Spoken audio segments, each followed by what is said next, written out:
ಪಕ್ಷದ ಎಲ್ಲ ಪದಾಧಿಕಾರಿ ಕಾರ್ಯಕರ್ತ ಬಂಧುಗಳೇ, ವೇದಿಕೆಯಲ್ಲಿರುವ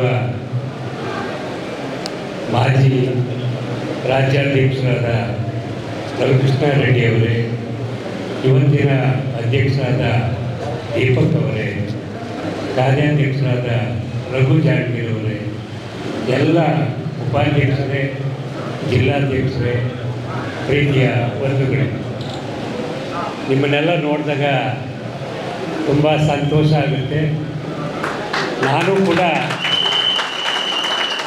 ಒಂದು ಕಾಲದಲ್ಲಿ ನಾಡಪರ ಚಳವಳಿ ಮಾಡ್ತಾ ಇರುವಾಗ ಪ್ರಾದೇಶಿಕ ಪಕ್ಷ ಈ ರಾಜ್ಯಕ್ಕೆ ತುಂಬ ಅಗತ್ಯ ಇದೆ, ಅನಿವಾರ್ಯ ಇದೆ ಅಂತೇಳಿ ಅಂಥದ್ದೊಂದು ಪ್ರಯತ್ನವನ್ನು ಕೂಡ ನಾನು ಮಾಡಿದ್ದೆ.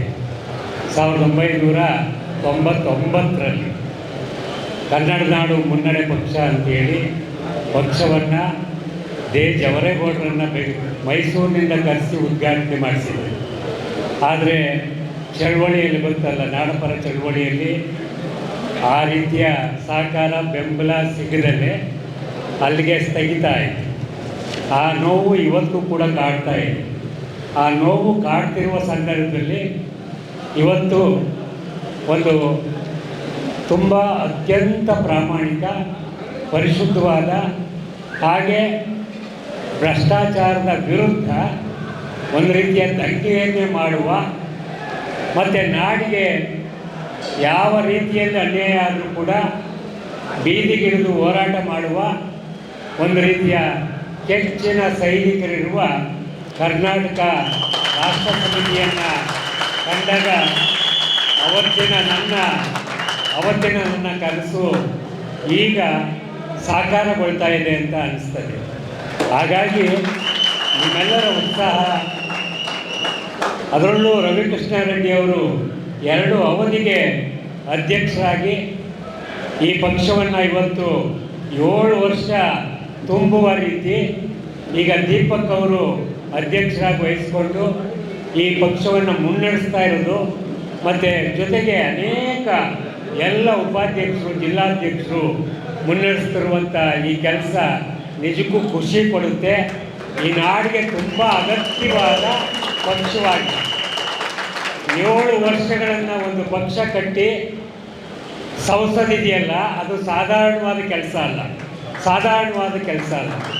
ಈ ಥರದ ಅಸಾಧಾರಣವಾದ ಕೆಲಸವನ್ನು 3 ಪ್ರಜ್ಞಾವಂತ ನಾಯಕರು, KRS ಪಕ್ಷದ 3 ಪ್ರಜ್ಞಾವಂತ ನಾಯಕರು, ರವಿಕೃಷ್ಣ ರೆಡ್ಡಿ ಅವರು, ದೀಪಕ್ ಅವರು, ರಘು ಜಾಂಗೀರ್ ಅಂತ ಬಹುತೇಕ ಯುವಕರು, ಯಾರು ಇನ್ನೂ 60 ವರ್ಷ ಮುಟ್ಟಿಲ್ಲ ಇವರ್ಯಾರು ಕೂಡ.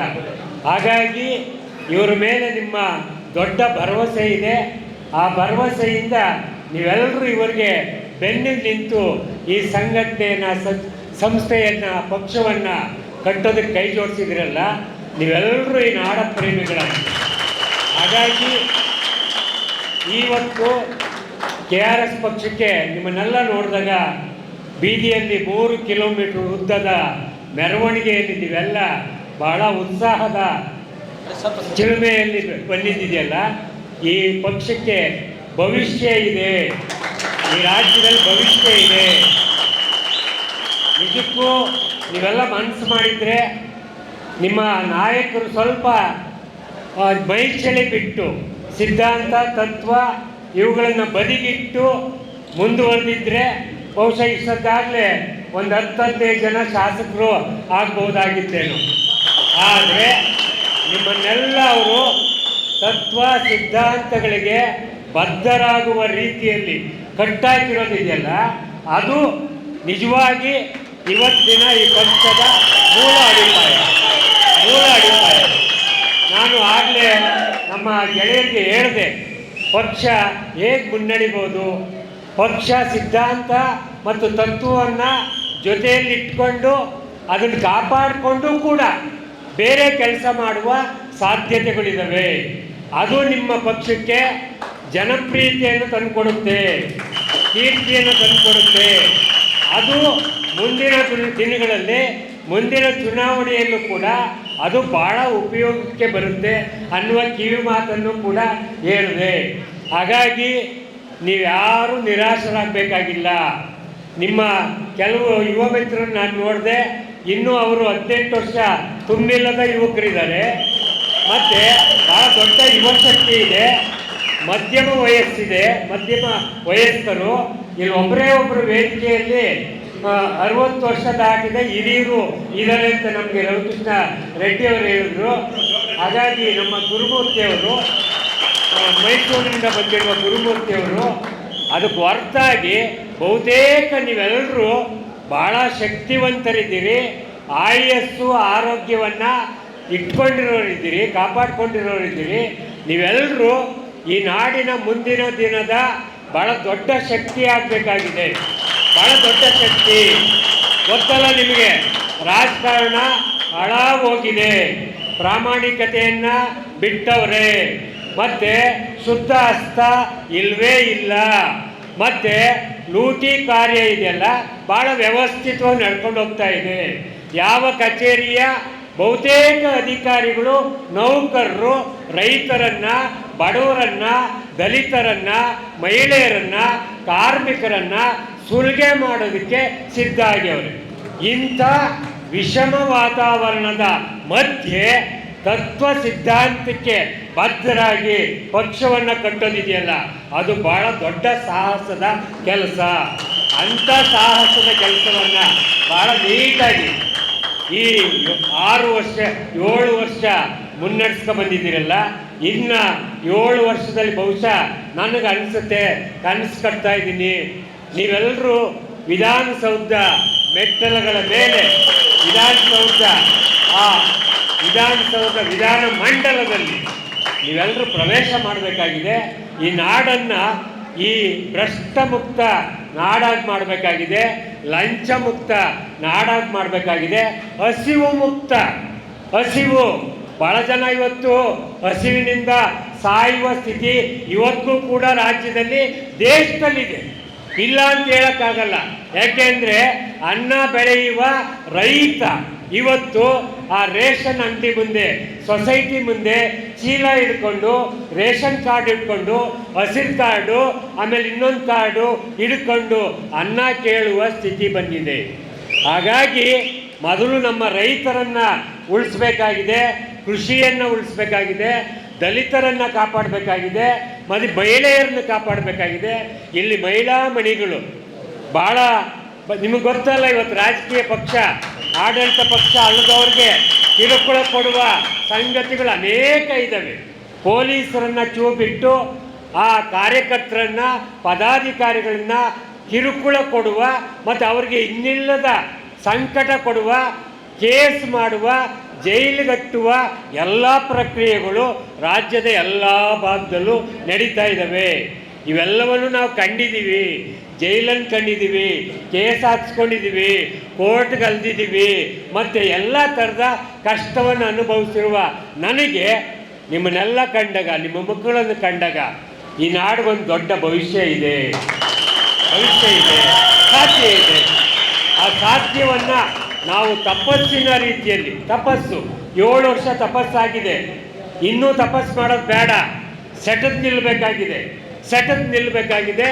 ಕಾರ್ಯಕರ್ತರು ಗುಂಡುಗಳಿಗೆ, ಪೊಲೀಸ್ ಲಾಠಿಗೆ, ಮೊಕದ್ದಮೆಗೆ ಅಥವಾ ಜೈಲಿಗೆ ಯಾರೂ ಅಂಜಬೇಕಾದ ಅಗತ್ಯ ಇಲ್ಲ.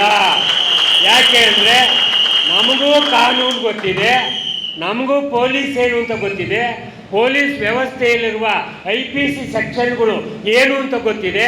ನಮ್ಮ ಪರವಾಗೂ ಕೂಡ ವಕೀಲರಿದ್ದಾರೆ, ನಮ್ಮ ಪರವಾಗೂ ಕೂಡ ಜನ ಇದ್ದಾರೆ, ಈ ನಾಡಿನ ಜನ ಇದ್ದಾರೆ. ಅಮಾಯಕರು ಕೋಟಿ ಜನ ಈಗಲೂ ಧೈರ್ಯ ಮಾಡಿಲ್ಲ. ಅವ್ರ ಕಷ್ಟ, ನಷ್ಟ, ಅವಮಾನ, ಸಂಕಟ, ಅಪಮಾನ ಹಾಗೇ ಉಳಿದವೆ. ಅವರೆಲ್ಲರೂ ನಿಮ್ಮ ಜೊತೆಗೆ, ನಿಮ್ಮ ಬೆನ್ನಿಗೆ ನಿಂತುಕೊಳ್ಳುವ ಕಾಲ ಸನ್ನಿಹಿತವಾಗಿದೆ ಅನ್ನುವ ಮಾತನ್ನು ಹೇಳ್ತಾ ನಾನು ಆಕಸ್ಮಿಕವಾಗಿ ಚಿತ್ರದುರ್ಗಕ್ಕೆ ಗೆಳೆಯರ ಜೊತೆ ಇವತ್ತು ಬಂದೆ.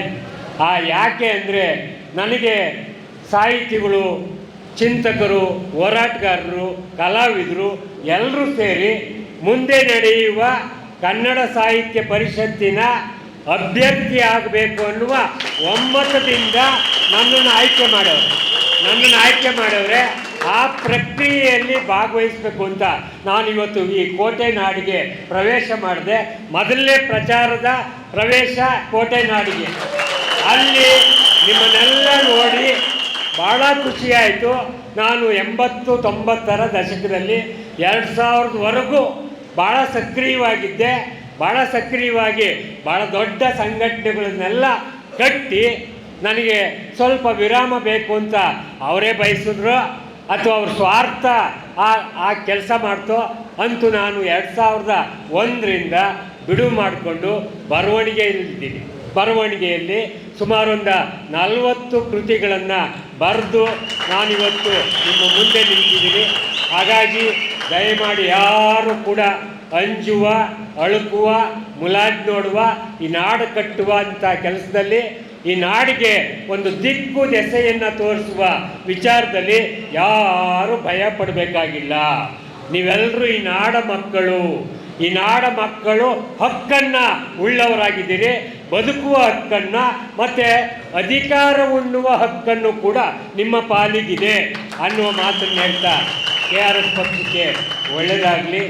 ನನಗೆ ಕರೆದು ಪ್ರೀತಿಯಿಂದ ನೀವು ಮಾತಾಡಿ, ಪರವಾಗಿಲ್ಲ, ವೇದಿಕೆ ಇದು ನಿಮ್ಮದೇ ವೇದಿಕೆ, ಕನ್ನಡ ನಾಡಪರ ವೇದಿಕೆ. ಮತ್ತು ನೀವೆಲ್ಲ KRS ಪಕ್ಷ ಅಂದರೆ ಯಾರು ಕೂಡ ಒಂದು ಬರೀ ರಾಜಕೀಯ ಪಕ್ಷ ಅಂತ ಯಾರೂ ಹೇಳಲ್ಲ. ನಾಡಪರವಾದ ಹೋರಾಟದ ಪಕ್ಷ ಅನ್ನೋದು ಈಗಾಗಲೇ ಸಾಬೀತಾಗಿದೆ, ಜನರಿಗೆ ಅರ್ಥ ಆಗಿದೆ ಅನ್ನೋ ಮಾತನ್ನು ಹೇಳ್ತಾ ನಿಮಗೆಲ್ರಿಗೂ ಒಳ್ಳೆಯದಾಗಲಿ. KRS ಪಕ್ಷ ಭವಿಷ್ಯದಲ್ಲಿ ಉಜ್ವಲವಾಗಿ ಬೆಳೀಲಿ ಅನ್ನುವ ಆಶಯವನ್ನು ವ್ಯಕ್ತಪಡಿಸಿ ನನ್ನ ಮಾತುಗಳನ್ನು ಮುಗಿಸ್ತೀನಿ. ನಮಸ್ಕಾರ.